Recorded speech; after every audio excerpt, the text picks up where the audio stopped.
എല്ലാവർക്കും നമസ്കാരം. ആകാശഗംഗ എന്ന നമ്മുടെ യൂട്യൂബ് ചാനലിലേക്ക് എല്ലാവർക്കും സ്വാഗതം. 2025 മാർച്ച് മാസം 29 ശനീശ്വരൻ കുംഭൻ രാശിയിൽ നിന്ന് മീനം രാശിയിലേക്ക് രാശി മാറുകയാണ്. 30 വർഷങ്ങൾക്ക് ശേഷമാണ് ശനിഗ്രഹം വ്യാഴക്ഷേത്രമായ മീനം രാശിയിലേക്ക് രാശി മാറുന്നത്. ശനി 2.5 വർഷം ഒരു രാശിയിൽ നിൽക്കുന്ന ഗ്രഹമാണ്. അങ്ങനെ 12 രാശിയും കടന്ന് 30 വർഷത്തിന് ശേഷമാണ് മീനൻ രാശിയിലേക്ക് എത്തിച്ചേരുന്നത്. ഗ്രഹങ്ങളിൽ ഏറ്റവും വേഗത കുറഞ്ഞ ഗ്രഹവും ശനിയാണ്. ശനിയുടെ ഈ രാശിമാറ്റം മൂലം എല്ലാ രാശിക്കാർക്കും അനുകൂലവും പ്രതികൂലവുമായ ഫലങ്ങൾ ജീവിതത്തിൽ ഉണ്ടാകുന്നതാണ്. മിഥുനം രാശിയിൽ വരുന്ന മകയിരത്തിൻ്റെ അവസാനത്തെ പകുതി, തിരുവാതിര, പുണർദത്തിൻ്റെ ആദ്യത്തെ മുക്കാൽ ഭാഗം വരുന്ന നക്ഷത്രക്കാർക്ക് എന്തൊക്കെ ഗുണദോഷ ഫലങ്ങളാണ് ഈ ശനിയുടെ ഈ രാശിമാറ്റം മൂലം ഉണ്ടാകുന്നത് എന്ന് നോക്കാം. മിഥുനം രാശിക്കാരെ സംബന്ധിച്ചിടത്തോളം അവരുടെ കർമ്മഭാവമായ 10ാം ഭാവത്തിലേക്കാണ് ശനി ഗോചരം ചെയ്യുന്നത്. ഈ ഗോചരം കൊണ്ട് അവർക്ക് കണ്ടകശനിയുടെ ആരംഭമാണ് ഉണ്ടാകുന്നത്. അടുത്തു വരുന്ന ഒരു 2.5 വർഷം കണ്ടകശനിയുടെ ഗുണദോഷ ഫലങ്ങൾ മിഥുനം രാശിക്കാരുടെ ജീവിതത്തിൽ ഉണ്ടാകുന്നതാണ്. കണ്ടകശനി എന്ന് കേൾക്കുമ്പോഴേ പലർക്കും ഭയമാണ്. എനിക്ക് കണ്ടകശനിയൊക്കെ വരികയാണ്, ഇനി എന്തൊക്കെ വിപത്തുകളാണ് ജീവിതത്തിൽ ഉണ്ടാകുക എന്ന് പലർക്കും ഒരു ഭയം വരുന്നത് സ്വാഭാവികമാണ്. എന്നാൽ ഇത് അത്രയ്ക്ക് ഭയക്കേണ്ട വിഷയങ്ങൾ ഒന്നും തന്നെ ഇവിടെ ഇല്ല. നമ്മുടെ ജീവിതത്തിൽ എന്തൊക്കെ മാറ്റങ്ങൾ ആണ് ഉണ്ടാകുക എന്ന് മനസ്സിലാക്കി മുന്നോട്ട് തന്നെ പോവുകയാണ് ചെയ്യേണ്ടത്.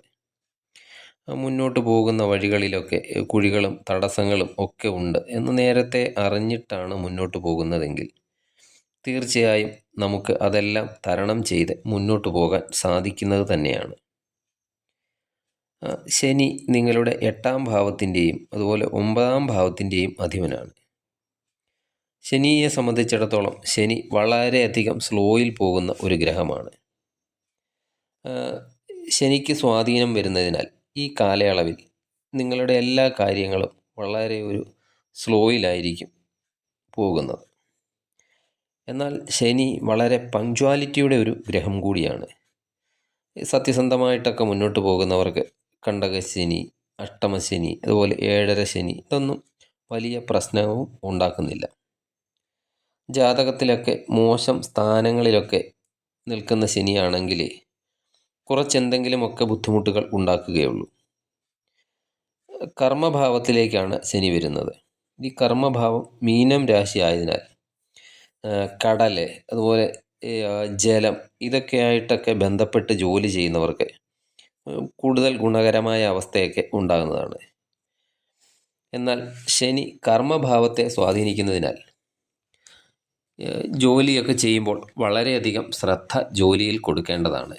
എന്ത് കാര്യം ചെയ്യുമ്പോഴും വളരെയധികം ശ്രദ്ധ ഈ സമയത്ത് കൊടുക്കണം എന്ന് മാത്രം. അതുപോലെ ഈ സമയത്തൊക്കെ ജോലിയിൽ മാറ്റങ്ങളൊക്കെ നിങ്ങൾ ആഗ്രഹിക്കുന്നുണ്ടായിരിക്കും.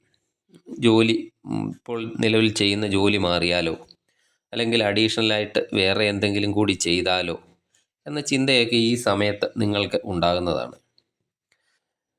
ഈ സമയം ജോലിയിൽ ഒരു കാരണവശാലും ചീറ്റിംഗ് നടത്തുകയോ അല്ലെങ്കിൽ എന്തെങ്കിലും തരത്തിലുള്ള കൃത്രിമമൊക്കെ കാണിക്കുകയോ ഒരിക്കലും ഈ സമയത്ത് ചെയ്യരുത്. കാരണം ശനി വളരെയധികം സത്യസന്ധമായ ഒരു ഗ്രഹമാണ്. ചീറ്റിംഗ് ഒരിക്കലും ശനി പൊറുപ്പിക്കുന്നതല്ല.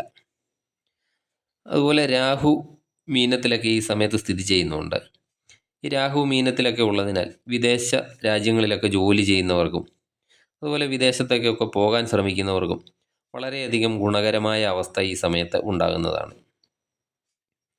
8ാം ഭാവാധിപൻ കൂടിയാണ് ശനി. ആ 8ാം ഭാവാധിപൻ 10ലേക്കൊക്കെ മാറുന്നതിനാൽ അപകടകരമായ ജോലിയൊക്കെ ചെയ്യുന്നവരെ, അതുപോലെ ഈ മുകളിലൊക്കെ കയറിയൊക്കെ ജോലിയൊക്കെ ചെയ്യുന്നവരൊക്കെ അല്പം ശ്രദ്ധിക്കണം. ഈ 2.5 വർഷ കാലയളവിൽ മുറിവുകളെ, വീഴ്ചകളെ ഒക്കെ ഉണ്ടാകാൻ സാധ്യതയുണ്ട്. മെഡിക്കൽ ഫീൽഡിലൊക്കെ ജോലി ചെയ്യുന്നവർക്ക് ഗുണകരമായ അവസ്ഥ ഉണ്ടാകുന്നതാണ് ഈ രാശിമാറ്റം. എന്ത് ജോലിയാണെങ്കിലും ജോലിയിൽ ശ്രദ്ധ കൂടുതൽ കൊടുക്കേണ്ടതാണ്. എന്ത് കാര്യം ചെയ്യുമ്പോഴും ശ്രദ്ധിച്ച് ചെയ്യേണ്ടതാണ്. അതുപോലെ ദീർഘകാലമായിട്ട് എന്തെങ്കിലുമൊക്കെ രോഗത്താലൊക്കെ ബുദ്ധിമുട്ടുന്നവരാണെങ്കിൽ ഈ സമയം അവർക്ക് അതിനൊക്കെ വളരെയധികം ആശ്വാസം ലഭിക്കുന്നതാണ്. അതുപോലെ പിതാവുമായിട്ടൊക്കെ എന്തെങ്കിലും പ്രശ്നങ്ങളൊക്കെ ഉള്ളവരാണെങ്കിൽ ഈ സമയത്ത് അതിന് ഗുണകരമായ മാറ്റങ്ങളൊക്കെ ഉണ്ടാകുന്നതാണ്. വിദ്യാർത്ഥികൾക്ക് ഈ ഉന്നത വിദ്യാഭ്യാസത്തിനൊക്കെ ശ്രമിക്കുന്നവർക്ക് ഈ സമയം ഗുണകരമായ മാറ്റങ്ങൾ ഉണ്ടാകും. അതായത് ഉന്നത വിദ്യാഭ്യാസത്തിനുള്ള അവസരങ്ങളൊക്കെ കൂടുതൽ വന്നു ചേരുമെന്ന്. പുതിയ കോഴ്സിനൊക്കെ ശ്രമിക്കുന്നവർക്കാണെങ്കിൽ അവർക്ക് അഡ്മിഷനൊക്കെ ലഭിക്കുന്നതാണ്. എന്നാൽ വിദ്യാർത്ഥികളാണെങ്കിൽ അവരുടെ പഠന കാര്യത്തിൽ ശ്രദ്ധക്കുറവ്, മടി എന്നിവ ഉണ്ടാകാതെ നോക്കണം. പങ്ക്ച്വാലിറ്റിയുടെ ഗ്രഹമാണ് ശനി. പങ്ക്ച്വാലിറ്റി ആയില്ലെങ്കിൽ ആ ശനി നിങ്ങൾക്ക് പ്രശ്നങ്ങളെ സൃഷ്ടിക്കുക തന്നെ ചെയ്യും. ഈ സമയത്ത് നിങ്ങൾ ധാർമ്മിക കാര്യങ്ങൾക്കൊക്കെ കൂടുതൽ ശ്രദ്ധ കൊടുക്കുന്നതാണ്. പ്രോപ്പർട്ടിക്ക് വേണ്ടിയോ അല്ലെങ്കിൽ വാഹനത്തിന് വേണ്ടിയോ ഒക്കെ ഈ ചിലവുകൾ ഈ സമയത്ത് ഉണ്ടാകുന്നതാണ്. അത് പുതിയ വാഹനം വാങ്ങുന്നതിനാകാം, അല്ലെങ്കിൽ നിലവിൽ പഴയ വാഹനമുള്ളവരാണെങ്കിൽ ആ പഴയ വാഹനത്തിന് എന്തെങ്കിലും മെയിൻ്റനൻസ് ഒക്കെ ചെയ്യുന്നതിന് വേണ്ടിയൊക്കെ ചിലവുകളുണ്ടാകാം. അതുപോലെ പുതിയ വസ്തു വാങ്ങുന്നതിനോ അല്ലെങ്കിൽ നിലവിലുള്ള വസ്തുവിൽ എന്തെങ്കിലും മെയിൻ്റനൻസിനോ ഒക്കെ ചിലവുകളുണ്ടാകാം. പുതിയ ഗ്രഹം നിർമ്മിക്കുന്നതിന് വേണ്ടിയും അല്ലെങ്കിൽ പഴയ വീടിൻ്റെ മെയിൻ്റനൻസിന് വേണ്ടിയോ ഒക്കെ ഈ സമയം ചിലവുകൾ ഉണ്ടാകാം. പിന്നെ പങ്കാളിക്ക് വേണ്ടി ചിലവുകളുണ്ടാകാം, പങ്കാളിത്ത ബിസിനസ്സിന് വേണ്ടി ചിലവുകളുണ്ടാകാം, അല്ലെങ്കിൽ വിവാഹ കാര്യങ്ങൾക്കൊക്കെ വേണ്ടി ചിലവുകൾ ഈ സമയത്ത് ഉണ്ടാകുന്നതാണ്. അതുപോലെ വിദേശ കാര്യങ്ങൾക്കൊക്കെ വേണ്ടി ചിലവുകൾ ഉണ്ടാകാം. വിദേശത്ത് പോകുന്നതിനോ അതിനുള്ള എന്തെങ്കിലും പേപ്പറുകൾ റെഡിയാക്കുന്നതിനോ ഒക്കെ ഈ സമയത്ത് ചിലവുകൾ ഉണ്ടാകുന്നതാണ്. അതുപോലെ ധാർമ്മിക കാര്യങ്ങൾക്കായി ഈ സമയം നിങ്ങൾ കൂടുതൽ ചിലവുകൾ ചെയ്യുന്നതാണ്. അതുപോലെ ആശുപത്രി കാര്യങ്ങൾക്ക് വേണ്ടി ചിലവുകൾ ഈ സമയത്ത് ഉണ്ടാകുന്നതാണ്. കണ്ടകശനി കാലത്താണ് സാധാരണഗതിയിൽ വിവാഹമൊക്കെ നടക്കാൻ സാധ്യതയുള്ളത്. വിവാഹമൊക്കെ തേടുന്നവരാണെങ്കിൽ ഈ സമയം വിവാഹം നടക്കുന്നതിനുള്ള സാധ്യതയും കാണുന്നുണ്ട്. ഈ സമയം തൊഴിലിലൊക്കെ കൂടുതൽ കോൺസെൻട്രേറ്റ് ചെയ്തൊക്കെ മുന്നോട്ട് പോകേണ്ട സമയമാണ്. തൊഴിലൊക്കെ മാറുന്നവരാണെങ്കിൽ പുതിയ തൊഴിലിനെ പറ്റിയൊക്കെ നല്ലതുപോലെ തിരക്കി ഉറപ്പൊക്കെ വരുത്തിയതിന് ശേഷം മാത്രം തൊഴിൽ മാറുക. മാനസികമായി ടെൻഷനുകളൊക്കെ ഉണ്ടാകാം. മനസ്സിലൊക്കെ ഒരു സ്വസ്ഥതക്കുറവൊക്കെ ഈ സമയത്ത് അനുഭവപ്പെടുന്നതാണ്. ജോലി ഭാരമൊക്കെ അല്പം വർദ്ധിക്കുന്നതാണ്. അതുപോലെ ഈ സമയം കൂടുതൽ കഠിനാധ്വാനമൊക്കെ ചെയ്യേണ്ടതായി വരുന്നതാണ്. എന്നാൽ ഈ കഠിനാധ്വാനം ചെയ്യുന്നതിനനുസരിച്ചുള്ള പ്രതിഫലവും ശനി ഈ സമയം നൽകുന്നതാണ്. അതുപോലെ ഏത് തൊഴിൽ ചെയ്യുന്നവരാണെങ്കിലും ആ തൊഴിലിൽ വളരെയധികം ശ്രദ്ധ കൊടുക്കേണ്ട ഒരു സമയമാണ്. മാതാവിന് എന്തെങ്കിലുമൊക്കെ ബുദ്ധിമുട്ടുകളൊക്കെ ഈ സമയം ഉണ്ടായേക്കാം. പങ്കാളിയുമായിട്ടുള്ള ബന്ധത്തിലും ഈ സത്യസന്ധതയൊക്കെ ഈ സമയത്ത് വളരെയധികം പുലർത്തേണ്ടതാണ്. ഈ ശനിയുടെ ഈ രാശി മാറ്റം മൂലം സത്യസന്ധമായി നടക്കുന്നവർക്കും അത് സത്യസന്ധമായി പ്രവർത്തിക്കുന്നവർക്കും അവരുടെ കർമ്മത്തിനുള്ള പ്രതിഫലം ശനി തീർച്ചയായും നൽകുന്നതാണ്. ഇനി എന്ത് പരിഹാരമാണ് ഈ ശനിക്ക് വേണ്ടി ചെയ്യേണ്ടത് കൂടുതൽ നല്ല ഫലങ്ങൾ ലഭിക്കുന്നതിന് വേണ്ടി എന്ന് നോക്കാം. ശനിയാഴ്ചകളിൽ ശനീശ്വരന് നീരാഞ്ജനം വഴിപാട് നടത്തുന്നത് നല്ലതാണ്. ശനിയുടെ ബീജമന്ത്രം അറിയാവുന്നവരാണെങ്കിൽ ദിവസവും അത് ജപിക്കുന്നത് നല്ലതാണ്. ഈ അറിയാത്തവരാണെങ്കിൽ ഗൂഗിളിലൊക്കെ സെർച്ച് ചെയ്താൽ അത് ലഭിക്കുന്നതാണ്. ശാസ്താവിന് എള്ളുതിരി സമർപ്പിക്കുന്നതും വളരെയധികം നല്ലതാണ്. അതുപോലെ ഹനുമാൻ ചാലിസ ദിവസവും ജപിക്കുന്നത് നല്ലതാണ്. നിങ്ങൾക്ക് ഈ വീഡിയോ ഇഷ്ടപ്പെട്ടാൽ ലൈക്ക് ചെയ്യുക, മറ്റുള്ളവരിലേക്ക് ഷെയർ ചെയ്യുക.